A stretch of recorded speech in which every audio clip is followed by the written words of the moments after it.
자, 여러분 안녕하십니까? 자, 이번 시간에는요, 우리가 지난 시간에 공평한 조세 부담 했을 때 편익의 원칙과 능력의 원칙 이렇게 살펴봤습니다. 자, 지금 챕터 13장을 보고 있는데요.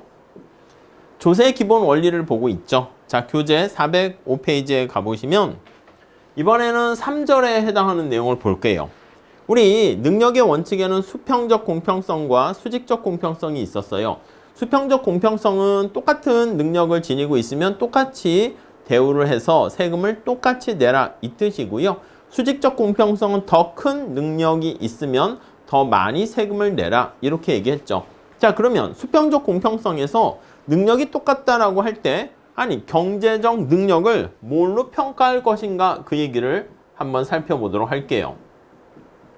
자, 경제적 능력의 평가, 그러니까 어떤 기준으로 능력자인가를 평가할 것인가 그걸 보는 거예요. 첫 번째 줄 볼게요. 자, 능력의 원칙 적용은 경제적 능력을 정확하게 평가할 수 있음을 전제로 합니다. 근데 이거 어떻게 할 수 있냐 그 얘기죠. 각 납세자가 누리고 있는 경제적 복지 수준이 경제적 능력의 판별 기준으로 가장 이상적이다. 가장 바람직한 이상적인 기준은 거기 나와 있는 두 번째 줄 경제적 복지의 수준 이렇게 보시면 되겠어요. 경제적으로 내가 복지와 관련해서 수준이 높게 되면은 그만큼 능력이 있다 이렇게 보시면 돼요. 근데 여기 나와 있는 경제적 복지라는 요게 상당히 주관적이라는 거지. 주관적입니다. 객관적이 아니라. 그래서 이걸 어떻게 평가할 것인가? 그걸 살펴볼 거예요. 다음 페이지 한번 가볼게요. 경제적 복지 수준을 정확하게 첫 번째 줄 보시면 측정하는 거. 요거 이론상 좋긴 한데 주관적이기 때문에 현실에서는 좀 어려움이 있어요. 현실에 적용할 때 어려움이 있다, 곤란하다 이렇게 보시면 될 것 같습니다. 오케이? 자, 그래서 이게 경제적 복지를 나타내는 경제적 능력을 나타내는 이 명확한 기준이 없으니까 뭔가 이거와 관련 있는 대리변수를 사용합니다. 프락시라고 해요. 그래서 우리는 대리변수를 사용합니다. 키가 크면 능력이 있다? 몸무게 많이 나가면 능력이 있다? 뭐 그런 것처럼. 자, 그래서 여러 가지 평가 기준에 대해서 한번 살펴보도록 할게요. 자, 첫 번째 뭐가 있습니까? 라고 하면요. 소득이 있을 수 있습니다. 그치? 대리변수로서 소득이 높으면 능력이 있다 이렇게 볼 수 있죠. 자, 현실에서 가장 많이 쓰입니다. 그래서 현실에서 많이 사용되고 있고요. 그래서 우리가 두 번째 줄에 나와 있는 것처럼 소득세가 가장 대표적인 누진세 적용할 때 우리가 기준으로 많이 사용하는 것이죠. 근데 세 번째 줄 보시면 소득이 높다라는 사람이 그 선택의 과정에 의해서 영향을 받을 수 있어요. 자, 밑에 그림이 하나 나와 있습니다. 이거 미시에서 하는 거죠. 수평축이 여가라고 하고요. 수직축이 소득이라 할게요. 그럼 예산선이 이런 식으로 생겨 있어. 비근로 소득이 있어서 끝에 부분을 올려놨습니다. H에서 G까지 요거는 이제 비근로 소득이 있고요. 요게 임금률 해가지고 얘기하는 거죠. 자, 근데 김씨와 이씨의 선택점을 보면요. 무차별 곡선이 거기 들어가 있는데 김씨는요. 거기 나와 있는 것처럼 여기 A라고 할게요. A점을 선택한 거야. 여가를 되게 쬐끔 선택하게 되면서 소득을 높게 받은 사람이고요. 그 다음에 이씨는요. 여기 B점을 선택했어요. 이게 두 사람이 다른 무차별 곡선인 거예요. 그래서 이씨 같은 경우는 B점을 선택해서요. 소득은 좀 낮아. 그렇지만 여가를 많이 즐겼습니다. 자, 그러니까 여기 나와 있는 것처럼 김씨 A를 선택한 사람은 B를 선택한 사람보다 소득은 높지만 자기가 A가 B보다 소득은 높아요. 이쪽에 보면 소득 A. 소득 B 이렇게 있으니까 소득은 높아요. 소득은 높지만 아니 어떤 사람이 연봉이 1억이야. 근데 한 달에 뭐 일주일에 하루에 15시간씩 일을 해가지고 소득이 높은 사람이 바로 A 이렇게 되는 거야. 근데 어떤 사람은 소득이 그냥 연봉 5천인데 절반밖에 안 되지만 일하는 시간이 하루에 4시간만 일을 하고 나머지는 여가를 즐긴다 라고 하면은 그게 소득이 높다라고 해서 일을 많이 한 거잖아. 더 경제적 복지가 높다라는 보장은 없죠. 자, 그래서 거기 밑에 두 사람의 동일한 예산 집합을 공유하는 경우 407페이지 가볼게요. 두 번째 줄 볼게요. 똑같은 예산 집합을 갖고 있는데 거기 보시면 경제적 위치가 다릅니다. 자, 네 번째 줄 볼게요. 요건 이제 비근로소득이야, 비근로소득. 요게 비근로소득이 이만큼 있고요. 비근로소득. 그 다음 요 기울기가 뭐예요? 기울기 요거, 기울기. 요게 임금이야, 임금. 이해 가시죠? 자, 요거 기울기 W. 시간당 임금률. 이렇게 다 예산서는 똑같이 되어 있습니다. 근데 선택점이 여가를 얼마나 많이 소비했느냐에 따라서 소득이 다르죠. 자, 그 얘기가 거기 나와 있어요. 자, 두 번째 딸랑 마지막 줄 보세요. 즉, 거기가 결론이야. 김 씨는 이 씨보다 더 많은 노동을 공급하는 선택을 함으로써 더 높은 소득을 얻고 있다. 자, 그러니까 여기 보시면 더 소득이 많긴 한데 알고 봤더니 선택의 결과입니다. 여가와 노동의 선택의 결과이다. 그렇기 때문에 사실은 소득 가지고 그냥 얘기하기는 좀 그렇다는 것이죠. 자, 그래서 두 번째 단락 봅시다. 각 납세자가 얻고 있는 소득 수준 가지고 경제적 능력을 평가하게 되면 A를 선택한 김 씨가 훨씬 더 능력자라고 얘기하고 더 무거운 조세 부담을 지게 되는데 여기 나와 있는 것처럼 상대적으로 능력은 똑같음에도 불구하고 선택에 따라서 여가를 많이 선택한 사람은 소득이 낮게 돼서 능력이 낮은 사람으로 판단돼서 세금을 적게 내면 이거는 바람직한 기준이 아닐 수 있다는 것이죠. 자, 그래서 거기 나와 있는 마지막 밑에서 세 번째 줄 보시죠. 능력의 평가 기준을 소득을 가지고 사용을 하게 되면 어떤 사람이 내린 결정의 결과를 평가 기준으로 사용을 하기 때문에 똑같은 위치에 있는 사람을 다르게 판단할 수 있다. 그러니까 소득은 완벽하진 않은 것 같다. 이렇게 보는 거죠. 지금 다시 정리하면 소득과 관련해서는 이쪽 축의 높이를 가지고 우리가 높을수록 능력자다 얘기하는 건데 야, 예산서는 똑같고 비근로소득 임금률 똑같은데 무차별 곡선의 어떤 형태 그래서 여가를 얼마나 선호하는가 그거에 따라서 결과가 달라진 것이다.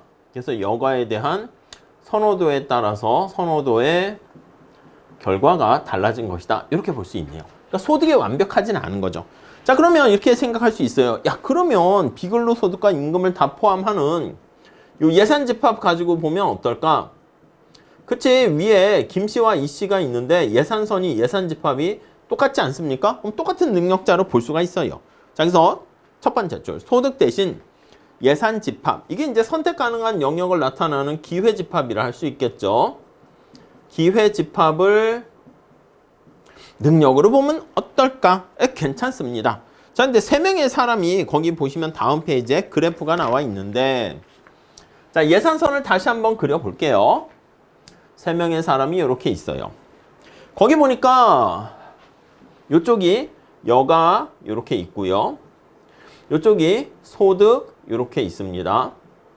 자, 근데 거기 보니까 박 씨의 예산 집합은 어떻게 되어 있냐면 이렇게 있어. 이렇게 해서 예산 집합이 큽니다. 오케이? 거기 보니까 최 씨의 예산 집합은 빨간 색깔로 돼 있죠. 자, 이렇게 돼 있습니다.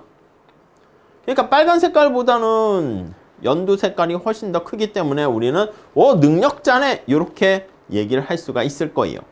자, 그런데 문제는 뭐냐면 정 씨의 예산 집합, 정 씨의 예산 집합이 이거고 최 씨의 예산 집합 색깔을 맞춰서 한번 봅시다.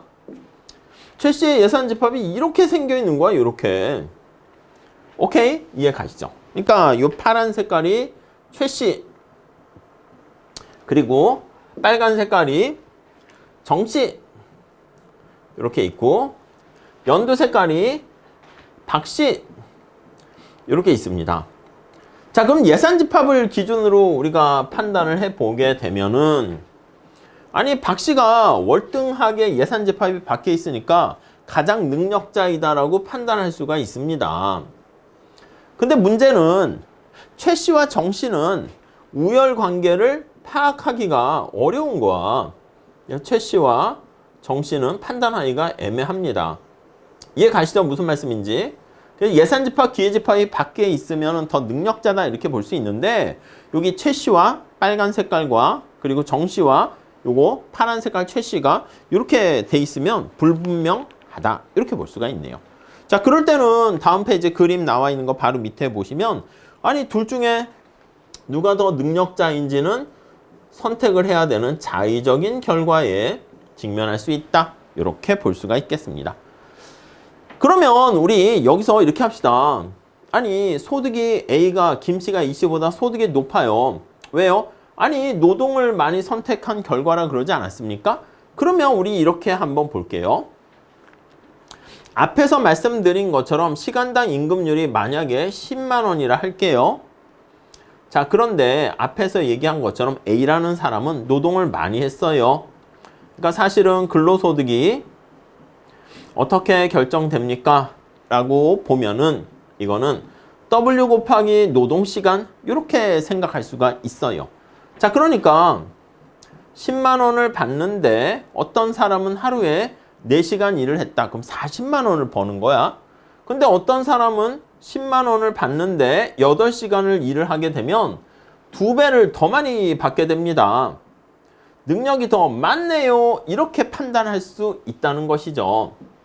자, 그래서 우리가 지금 생각하는 건 뭐냐면 아니 그러면 여기 나와 있는 것처럼 근로시간의 선택에 따른 결과가 반영돼 있으니까 근로시간 여기 나와 있는 요거 얘를 빼고 몇 시간 일했는가 요거는 개인의 선택과 관련되어 있으니까 요거는 빼고 야 그러면 임금률이 얼마인가 이걸 보자는 거야 이거. 시간당 임금률이 똑같으면 예산선의 기울기가 같고 이렇게 되면 똑같은 능력자로 볼 수 있는 게 아닌가 하는 생각을 해서요. 그 다음엔 거기 세 번째 보시면 임금률 요걸 기준으로 하자 이렇게 되는 것이죠. 나름 일리가 있긴 해요. 그래서 임금률 요게 대안이 될 수 있지 않을까 이렇게요. 흐름은 어떻게 가냐면 경제적 복지를 나타내는 여러 가지 소득, 예산집합, 임금률 어떤 걸 쓰더라도 완벽한 건 없다. 그렇게 끌고 갈 거예요. 첫 번째 줄 볼게요.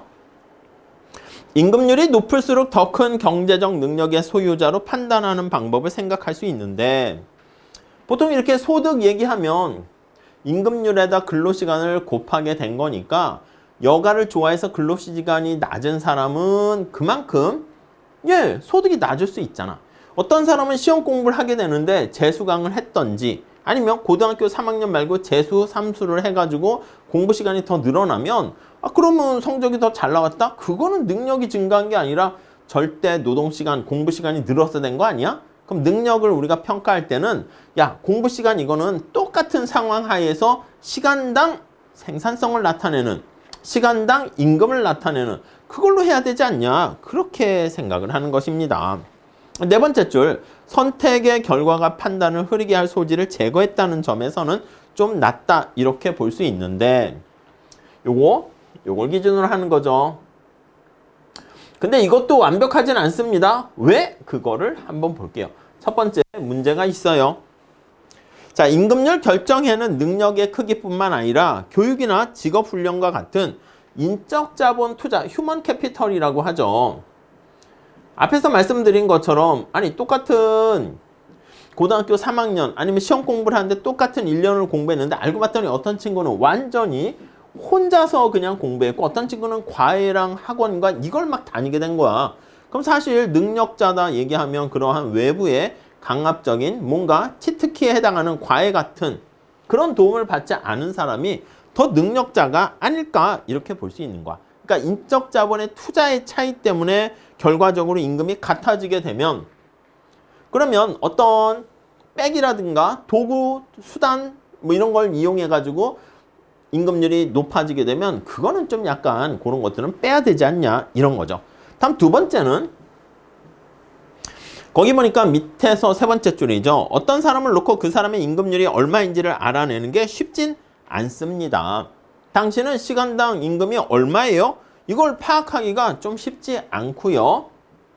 그래서 시간당 임금이라는 게 여러분 유량의 개념으로서 시간당 아니면 하루당 아니면 월급 이렇게 보통 이제 대부분 근로자가 월급제로 받고 있기 때문에 한 달 이렇게 하니까 시간당 이렇게 해서 파악하기가 쉽진 않습니다. 나름대로 다음 페이지 가보시면 평균 임금률을 이용하려고 하긴 하지만 이것도 완벽한 건 아니고요.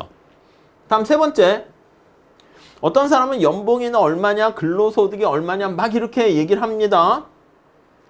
근데 어떤 사람은 이렇게 시간당 임금에서 연봉이 1억이 돼.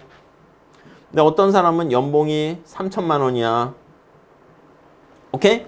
그러면 이 사람이 당연히 1억 버는 사람이 더 능력자다라고 볼 수가 있는데 알고 봤더니 이 3천만 원 버는 사람은요. 저기 서울 강남에 자기 이름으로 된 빌딩이 있는 거야. 그러니까 근로소득은 훨씬 작지만 우리 삶에서는 근로 이외에 비근로소득 같은 경우 아니면 비트코인을 막 한 뭐 몇십 개를 갖고 있다거나 이런 것들이 있잖아요. 그러니까 비근로소득까지 우리가 감안을 해야 된다는 것이지. 그러니까 근로소득 가지고만 얘기해버리면 아이고 근로소득 가지고 사는 사람들 이렇게 된다고 비근로소득이 더 중요할 수도 있어요. 세 번째 줄에 나와 있죠. 비근로소득의 주요 소득원이 되는 사람의 경우에는 임금률이 적절한 평가 기준이 될 수가 없고요. 엄청난 부동산 임대소득을 가지고 있는 사람이 이 사람은 그렇지 거기 나와 있는 것처럼 무의도식하면서 사는 사람 임금률 그런 게 중요하지 않을 수 있겠죠. 오케이? 자, 그 다음에 평가 기준이 뭐가 있냐면 그러면 이렇게 합시다. 소득은 이게 어떻게 되는지 근로소득, 비근로소득 이거 숨기기도 쉽고 파악하기는 또 어렵고 이렇게 되니까 언젠가 근데 우리가 소득을 왜 법니까? 여러분 돈을 왜 벌어요? 돈 버는 게 좋아서 그게 아니야. 궁극적으로는 소비하려고 버는 거 아니겠습니까? 저기 4번에 보시면 소비 수준을 파악하는 거야. 아니 그 사람이 소득이 얼마가 됐고 어떻게 벌었는지 모르겠지만 소비가 빵빵하게 명품, 뭐 외제차 뭐 이런 걸 사게 되면은 돈이 많나 보지? 이렇게 파악할 수 있습니다. 첫 번째 줄에 보시면 납세자의 소비 수준에 의해서 능력을 평가하는 방법도 있지만 소비 수준 역시 능력뿐만 아니라 이거 선택의 결과에 또 영향을 받습니다. 누구는 소비를 많이 할 수 있고 누구는 소비를 지연시킨다고요. 유산으로 물려주거나 증여한다거나 뒤로 미루게 되면 소비 수준이 작지만 사실은 굉장히 또 경제적 복지라든가 돈이 많을 수도 있잖아. 자, 그렇기 때문에 거기 나와 있는 선택의 결과까지 반영할 수 있고요. 세 번째 줄, 어떤 사람이 높은 수준의 소비를 하고 있다라고 하면 열심히 일을 해서 더 많은 소득을 얻게 되고 소득 중에서 더 많은 부분을 소비하려고 하는 선택의 결과가 따르기 때문에 소비 수준이 높다 해서 반드시 더 큰 능력을 보유하고 있다라고 얘기하긴 어려울 수 있습니다. 그리고 밑에 두 번째 달러 보시면 납세자가 소득을 감추기는 쉬워도 소비는 그대로 드러나는 경향이 있기 때문에 그래서 이게 소비가 더 좋다 이렇게 볼 수 있는데 한계가 있죠. 또 앞에서 말씀드린 것처럼 소비 수준이 얼마입니까? 이런 걸 다 체크해야 돼. 카드 내역서 보세요. 이렇게 하면은 거기 나와 있는 것처럼 사생활에 간섭하게 되는 그런 문제가 발생할 수가 있습니다. 오케이? 이해 가시죠? 내가 어떤 걸 소비하는지 네가 무슨 상관이야? 이렇게 되는데 그것까지 시시콜콜 관여합니다. 다음 다섯 번째는요. 그러면 이 모든 것들은 소득이든 비근로소득이든 등등 이런 것들이 나중에 모여가지고 재산이라는 부로 축적이 되니까 재산이 얼마나 많나 그걸로 하면 어떻겠습니까? 그런 생각을 합니다. 맞아요. 거기 보시면 어떤 사람의 경제적 능력을 파악하기에 재산이 지금까지 본 것 중에서 가장 정확한 평가 기준이 될 수도 있지만 자, 거기 보시면 세 번째 줄 보시죠. 재산의 기초에서 경제적 능력을 평가하는 게 소득이나 다른 기준에 의해서 평가하는 것보다 좀 더 현실적일 수 있어요. 근데 재산을 평가 능력의 평가 기준으로 삼는 나라는 거의 없는데 왜 그러냐 하면 거의 각주에도 나와 있긴 한데 여러 가지 문제점이 있기 때문에 그렇다라고 보시면 되겠습니다. 자, 우리 다음 페이지에 살짝 나와 있는데 가볍게 좀 보도록 하겠습니다. 첫째, 각 사람의 재산을 정확하게 판단하는 것은 거의 불가능에 가깝고요. 그쵸? 두 번째, 그 밑줄 치세요. 재산은요, 일정 시점이야. 제가 말씀드린 것처럼 소득이나 다른 것들, 임금률은 다 시간당 나타내는 유량 개념인데 재산은 스톡 개념입니다. 일정 시점에서, 그쵸? 유량과 저량 잘 아시죠? 자, 네 번째 줄 보세요. 재산을 과세 기준으로 삼을 때 납세자가 거의 밑줄 치세요. 현금 흐름의 부족 때문에 어려움이 빠질 수 있어. 제가 재산을 서울 강남에 무슨 뭐 한 50억짜리 집을 살고 있어. 집 좋은 집 사시네요. 세금, 뭐 보유세 막 이런 걸 받게 되면 내가 근데 은퇴해가지고 따로 버는 소득이 없어. 근데 나는 그냥 거기에 그냥 어려서부터 살다 보니까 그렇게 돼서 집값이 올랐는데 세금 내려면 내가 어떻게 집을 팔아야 된단 말이야. 팔면 되지 이럴 수 있는데 아니 또 나이 드신 은퇴하신 분들 중에서 내가 어린 시절부터 살았던 그 동네에서 그냥 살고 싶어하는 사람도 있을 거 아닙니까? 그러니까 그러한 현금 흐름, 캐시플로우의 문제가 발생할 수 있고요. 그 다음 거기 나와 있는 것처럼 그치 내가 부동산 말고 과수원을 갖고 있어요. 아니 과수원에서 사과가 과실이 열려야지 그걸 갖고 팔아서 내가 돈을 벌어서 세금을 내거나 할 텐데 과실이 아직 열리지도 않았는데 어이구 과수원이 있네요. 세금 내세요. 이렇게 되면 거기 나와 있는 것처럼 아니 이러한 유동성 제약의 그 문제에 빠질 수가 있겠습니다. 오케이. 자, 경제적 능력의 평가 기준으로 다양한 게 있는데 경제적 복지를 반영하는 전부 다 마땅한 게 없어요. 그래서 우리는 앞에서 말씀드린 것처럼 현실에서는 소득세를 제일 많이 쓰지 않습니까? 그래서 우리가 소득을 기준으로 하는 걸로 볼 텐데 자 밑에 능력의 평가 기준으로 볼 때 소득 이거 어떻게 봐야 되는가? 그걸 조금 더 보도록 할게요. 자, 우리 경제적 능력을 나타내는 지표가 경제적인 복지를 나타내는 거면 제일 좋을 텐데 현실에서는 어쩔 수 없이 현실에서 대안을 찾았습니다. 대리 변수를 가지고 우리가 판단하는데 가장 많이 쓰이는 변수가 뭐다? 소득이다. 이렇게 보시면 되겠습니다. 자, 그래서 소득을 기준으로 완벽하진 않지만 소득을 기준으로 했을 때 나타나는 몇 가지 문제점을 한번 보도록 할게요. 자, 능력의 평가 기준으로서의 소득 나와 있어요. 첫 번째 줄 보시죠. 이상에서 살펴본 경제적 능력 평가 기준의 여러 대안 중에서 어떤 하나가 특별히 더 낫다라고 보기 어려울 만큼 다들 문제점을 갖고 있습니다. 근데 현실에서 제일 많이 쓰이는 게 소득입니다. 소득은 비교적 정확하고 객관적으로 파악할 수 있을 뿐만 아니라 소득의 특징은 아주 완벽한 건 아니지만 비교적 능력을 잘 반영하는 정확한 특성이 있고요. 그 다음에 객관적으로 파악하기가 좀 좋습니다. 객관적인 특성도 지니고 있고요. 앞에서 얘기했던 재산을 기준으로 하거나 했을 때 현금 흐름의 캐시플로우의 문제에 빠지지 않습니다. 문제도 없어. 문제도 없고 네, 이러한 특성을 갖고 있죠. 여러 점에서 상대적으로 낮기 때문에 우리가 소득을 사용하는데 물론 이거는 현실적인 측면입니다. 이상적인 아주 완벽한 건 아니다라고 말씀을 드렸죠. 자, 그때 발생하는 몇 가지 문제점들에 대해서 한번 살펴볼게요. 자, 첫 번째 한번 보시면 실현된 소득에 과세해야 되는가의 여부. 그래서 실현된 소득에만 과세를 하는가? 실현된 아니면 실현되지 않은 그건 이제 미실현이라 합니다. 미실현 소득에 이것도 과세해야 되는가? 그런 문제가 있습니다. 첫 번째 줄 볼까요? 자, 실현된 소득에만 과세해야 될지 아니면 실현되지 않은 거, 실현과 상관없이 그게 미실현입니다. 거기 예가 있습니다. 주식 가격이 상승했어. 주가 상승으로 내가 삼성전자 주식을 갖고 있는데 주가가 상승했습니다. 그러니까 거기 보시면 캐피탈 게인이라 하죠. 자본이득이라 합니다. 팔면 이거 내가 차익 거래로 이득을 얻게 됩니다. 근데 자본이득을 얻게 되었는데 아직까지 나는 팔지는 않았어. 그러니까 이 주식 주가 상승으로 인해 가지고 자본이득을 얻었는데 발생은 했죠. 능력은 소득이 발생을 했습니다. 발생은 했으나 근데 아직은 실현되지 않았습니다. 미실현이야. 내가 주식을 팔아야지. 아까 얘기한 것처럼 부동산이다. 집을 내가 계속 살고 있으면 그 차익을 누리는 건 아니잖아. 그러니까 그걸 팔아야지 차익 거래를 얻게 되는 것이죠. 자, 그러면 실제 소득으로 아직 실현되지 않은 경우 어떻게 처리해야 되는가?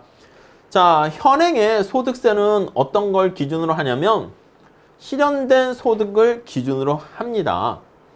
그래서 현행 소득세의 기본은 그러니까 이론상 봤을 땐 미실현 소득 같은 경우도 다 나의 경제적 능력을 증가시키는 거니까 저 뒤에 소득세에서 다시 할 거야. 그때는 헤이그 사이먼제 포괄적 소득세 할 텐데 우리가 현실에서는 요거는 이제 이론상 봤을 때 포함시키는 게 맞지만 현행에서는 실현된 소득만 소득으로 간주하는 실현주의 원칙을 채택합니다. 자, 거기 엄밀하게 말하면 밑줄 치시고 그 이론상이야. 엄밀하게 말하면 미실현 소득도 경제적 능력을 증가시키는 거로 판단해야 되는데 현실에서는 아니다. 요거 실현주의에 따르는 요거는 뭐라고요? 요거 발생주의가 되는 거지. 발생주의. 근데 현행상 어떤 거를 기준으로 한다? 실현주의. 요거에 입각해가지고 우리가 소득세를 부과합니다. 다시 강조합니다. 마지막 단락 보세요. 이론적으로 밑줄 치세요. 미실현 소득에 대해서도 과세하는 게 타당할지라도 실행에 옮기는데 아예 어려움이 있고 그래서 대부분 나라들은 어떤 걸 기준으로 한다? 실현된 소득에 과세한다. 이렇게 보시면 될 것 같습니다. 자, 그러니까 공평과세 측면에서 문제가 있긴 하지만 다음 페이지 가보시면 아니 실현을 했는가 하지 않았는가 우리 역시 마찬가지야. 노동과 여가의 선택 문제인 것처럼 실현의 여부에 따른 그 선택 그것만 우리가 다를 뿐 그거를 왜 선택에 따라서 결과가 다르게 판단되는 거니까 문제가 있습니다. 그래서 가능한 한 주가가 올라가거나 부동산 가격이 올라가거나 이랬을 때 어떻게 실현을 뒤로 자꾸 미룰 수가 있습니다. 텍스를 실현주의에 입각하고 있기 때문에 텍스를 줄이거나 우리가 세금 내는 걸 싫어하잖아. 회피하기 위해 어떻게 된다? 실현을 뒤로 미루는 거야. 만약에 지금 정권이 세금을 많이 부과한다라고 하면 좀 정권 바뀌면 뭔가 법도 좀 개정되겠지 이러면서 뒤로 미룰 수가 있습니다. 오케이? 그렇게 보시면 되겠고 다음 두 번째 자, 인플레이션에 대한 문제가 또 있습니다. 거기 보니까 인플레이션의 문제. 자, 이것도 나중에 다시 또 하긴 할 건데 인플레이션이란 건 물가가 상승하는 거잖아요. 첫 번째 줄 볼게요. 실질 구매력에 아무런 변화가 없음에도 불구하고 명목소득이 계속 증가합니다. 인플레이션이 발생하게 되면 여러분 내가 받는 임금이 만약에 100이라고 할게요. 근데 사과의 가격이 만약에 P가 10이라고 할게요. 10원. 그럼 실질 소득은 어떻게 되냐면 명목임금, 명목소득을 우리 이건 알고 계시죠? 물가로 나눠주면 요게 실질 소득이 됩니다. 실질이라는 것은 실질임금, 실질소득이라는 것은 사과 개수로 표현하는 거야. 10개 이렇게 됩니다. 자, 근데 앞에서 얘기한 것처럼 임금 같은 것은 화폐로 받아요. 화폐소득, 그게 명목소득이지. 그래서 이렇게 100원을 받았는데 사과 하나의 가격이 10원이다 그러면 이 100원이라는 명목소득 가지고요. 내가 구입할 수 있는 사과의 개수가 10개 이렇게 되는 거야. 이게 바로 우리는 노미널, 명목 변수, 명목소득이라 할게요. 명목임금, 명목소득이라 합시다. 오케이? 자, 근데 인플레이션이 발생하게 되면은 P가 올라가게 되는 게 물가가 상승하는 게 인플레이션이 발생하는 거 아니겠습니까? 그래서 얘가 20원이 됐다 할게요. 그럼 내가 구입할 수 있는 사과의 개수가 5개로 줄어들어요. 아니 나의 생산성이나 나의 뭔가 일할 수 있는 능력은요 변함이 없는데 그럼에도 불구하고 물가가 2배 올라가지고 나의 실질 소득에 반토막 나게 되면 내가 얘기합니다. 저 사장님 실질 소득이 내가 더 과도하게 요구하는 건 아니고 그냥 나의 생산성만큼 내가 지난번보다 생산성이 떨어지는 건 아니니까 실질 소득을 요거 10개로 이렇게 맞춰만 주세요. 사장님도 그렇게 못되거나 그게 아니라 공정하기 때문에 안 그래도 물가가 2배 올라갔으니까 명목임금도 이렇게 2배로 200원 이렇게 올려줬다 할게요. 오케이? 자, 그러니까 이러면 물가가 올라갔을 때 명목임금이 올라가서 실질소득, 실질임금은 그대로 유지하게 됩니다. 자, 근데 거기 보시면 자, 2번째 줄 보세요. 소득세 제도가 명목소득을 대상으로 하면서 누진적인 세율을 적용합니다. 오케이? 자, 다시. 아니, 세금을 때리는데 텍스를 부과하는데 인플레가 발생할 때 여기 텍스가 실질소득에다 부과하게 되면 물가 인상 상승하기 전과 후에 똑같습니다. 그러니까 나의 세금 내는 건 똑같아야 되는데 여기에 과세하지 않고요. 텍스가 어디 과세된다? 여기에 세금을 때립니다. 명목소득에. 그것도 누진과세를 해요. 세율이 더 높아집니다. 그러니까 내가 소득이 이렇게 증가했다라는 것을 알게 되니까 세금을 더 내세요. 이렇게 된다고. 자, 그러니까 거기 밑줄 치세요. 인플레이션, 3번째 줄. 인플레이션이 진행됨에 따라서 조세 부담이 저절로 무거워집니다. 인플레이션 하에서 텍스가 점차 증가되는 무거워지는 결과를 초래합니다. 왜? 이거지. 명목소득의 누진과세를 하기 때문이다. 오케이? 자, 그래서 원칙적으로 말하면 나와 있죠. 인플레이션이 진행되고 있을 때는 계속 이에 대한 조정을 해줘야 돼. 이해 가시겠죠? 실제 소득이 그대로면 거기에 맞춰줘야 되는데 현실에서 인플레이션에 대한 조정을 하기가 쉽지 않습니다. 그렇기 때문에 실제 소득에 과세하는 게 쉽지 않기 때문에 그냥 명목소득에 과세하는 경우를 많이 볼 수 있다. 이렇게 보시면 되겠습니다. 다음 3번째 한번 볼게요. 자, 요소소득과 이전소득의 차등과세 필요성. 아니, 내가 소득이 있는데 노동과 자본을 제공해서 얻게 되는 임금, 이자 이런 것들 생산 요소에 대한 소득이고요. 그리고 이전소득이 있습니다. 여러분, 이전소득이라는 트랜스퍼는 약간 저소득층에게 단순히 제공해 주는 거 아니겠습니까? 대가 없이. 요거는 대가 없이 그냥 보조금을 주는 거랑 같이 생각하시면 될 것 같습니다. 오케이. 첫 번째 줄 볼게요. 노동이나 자본 등의 생산 요소를 공급해서 얻게 되는 게 요소소득입니다. 이거는 L과 K의 생산 요소를 제공한 대가라고 보시면 되겠고요.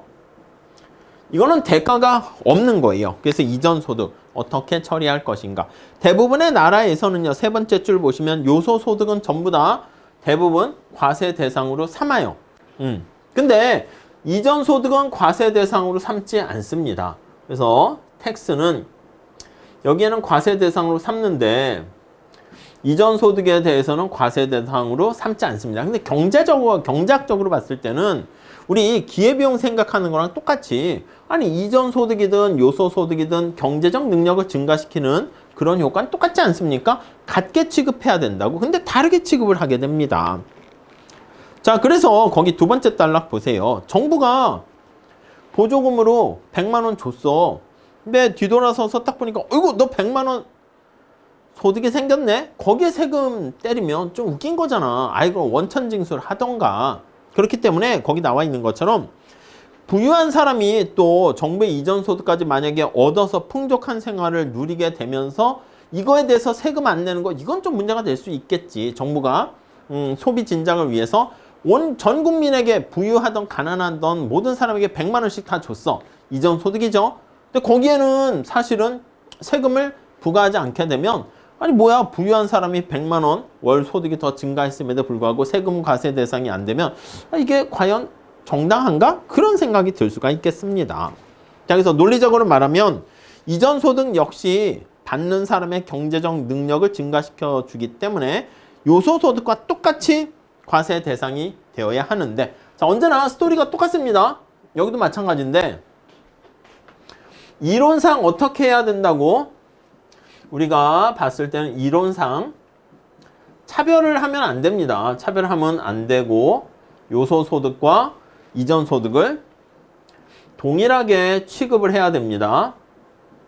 근데 현실에서는, 현실상이라 할게. 현실에서는 동일하게 취급하지 않고 차등으로 취급합니다. 대우를 합니다. 그렇기 때문에 문제가 될 수 있다는 것이죠. 오케이, 그 정도까지 보시고요. 자, 밑에서 두 번째 줄 봅시다.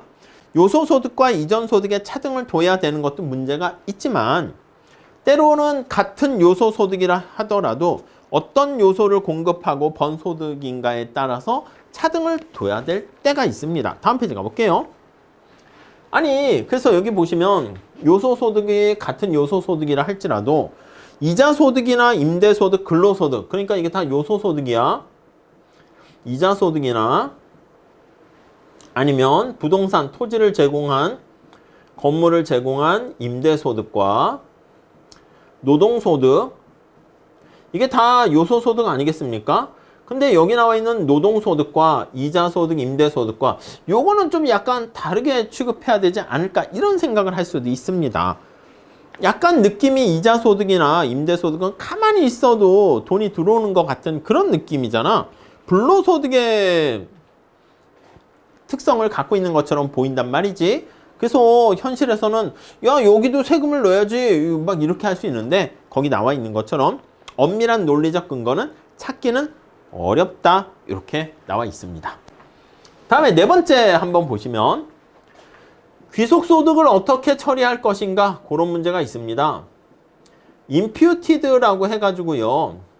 아니, 여러분, 어떤 쌀농사를 짓는 농부가 쌀을 생산해가지고요. 그 사람 입장에서 봤을 땐, 농부 입장에서는 쌀 사 먹을 돈이 안 들겠네요. 근데 자기가 자기한테 사 먹었다 해야지. 오케이?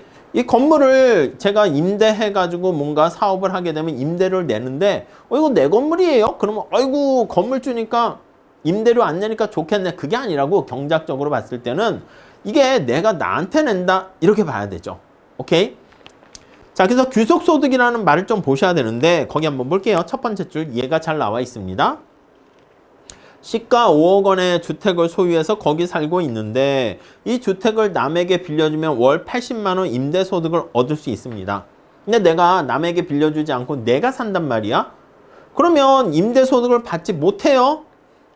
자, 근데 엄밀하게 보면 세 번째 줄, 실질적으로는 주택을 보유함으로써 해당하는 소득을 내가 나한테 임대소득을 낸다 봐야지. 만약에 내가 여기에 살지 않게 되면 임대소득 80은 받지만 내가 딴데 대체 주택에서 살게 되면은 거기 임대료를 월세를 내야 되잖아. 그러니까 쌤 이렇게 되는 것이죠.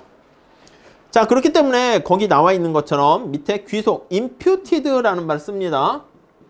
imputed income. 자, 개념 한번 볼까요? 밑에서 imputed 나와 있는 거 위로 두 줄 가보시면, 주택이나 부동산 또는 자본재 등을 소유하면서, 주택이나 자본재, 이런 것들을요, 자본재를 직접 소유하는 거와 직접적으로 소유하게 되면서, 자, 스스로 사용하고 있는 사람, 소유하면서 이거를 딴 사람한테 빌려주는 게 아니라 내가 스스로 사용을 하고 있습니다.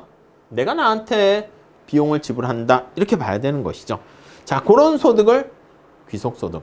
자, 다시 이론상, 이게 원칙상 그 뜻입니다. 이론상, 원칙상 귀속소득도 소득의 일종으로 당연히 과세 대상이 돼야 하지만, 현실상 패턴이 똑같습니다.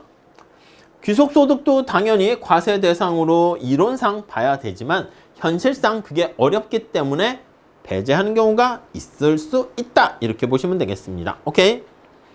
자, 그래서 원칙적으로는 넣는 게 맞는데 두 번째 단락 세 번째 줄 보시면 실행하는 데 따른 정치적, 행정적 문제가 너무 엄청나기 때문에 예컨대 예를 봅시다.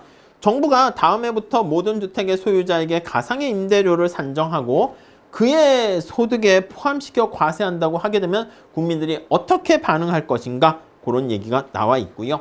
그래서 귀속소득을 그렇다고 빼버리게 되면 또 이것도 문제가 됩니다. 다음 단락에 보시면 공평성 측면에서 명백한 문제가 생겨요. 모든 면에서 똑같은 두 사람이 있는데 어떤 사람은 자기가 소유한 집에서 사는 사람이 있고요. 어떤 사람은 다른 사람의 집에서 살면서 임대료를 낸단 말이지. 근데 사실 동일하게 취급해야 되는데 다르게 취급한단 말이야. 귀속소득은 제외시킨다. 이렇게 되면 내가 직접 소유하면서 거기 사는 사람 입장에서 봤을 때는요. 소득세가 훨씬 더 작게 되는 거야. 자, 여기 계속 얘기하는데 이론상 차등을 두면 안 됩니다. 근데 현실상 차등을 두게 됩니다.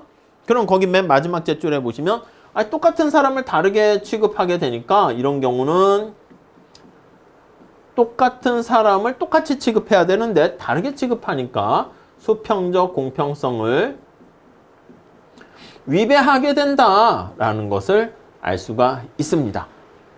아시겠죠? 귀속소득도 똑같이 취급해야 되는데 그렇지 않게 되면은 문제가 발생합니다. 자, 밑에 각 주에 나와 있는 내용도 한번 체크해서 보시면 될 것 같고요. 자, 다음 페이지 첫 번째 줄 보시면 귀속소득과는 성격이 다르지만 비슷한 맥락에서 현물소득이 있습니다. 현물소득. 지금 얘기한 것처럼 농부가 쌀농사를 짓게 되면서 자기가 자기 입으로 직접 가져가게 되는 겁니다. 이것도 보면 아이고 너는 쌀값 들지 않아서 좋겠다. 아니요. 내가 나한테 사 먹는 거죠.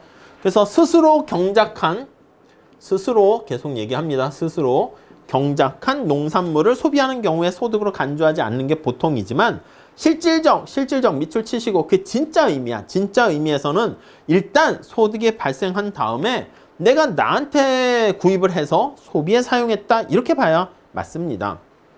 비단 농민뿐만 아니라 다양한 직업에 종사하는 사람들이 현물 형태의 소득을 얻게 되는 경우가 많이 있는데 이것도 어떻게 해야 된다? 역시 똑같이 실현됐는가 여부에 상관없이 요소소득, 이전소득 상관없이 똑같이 대우해야 되는데 차등해서 대우하는 경우가 발생합니다.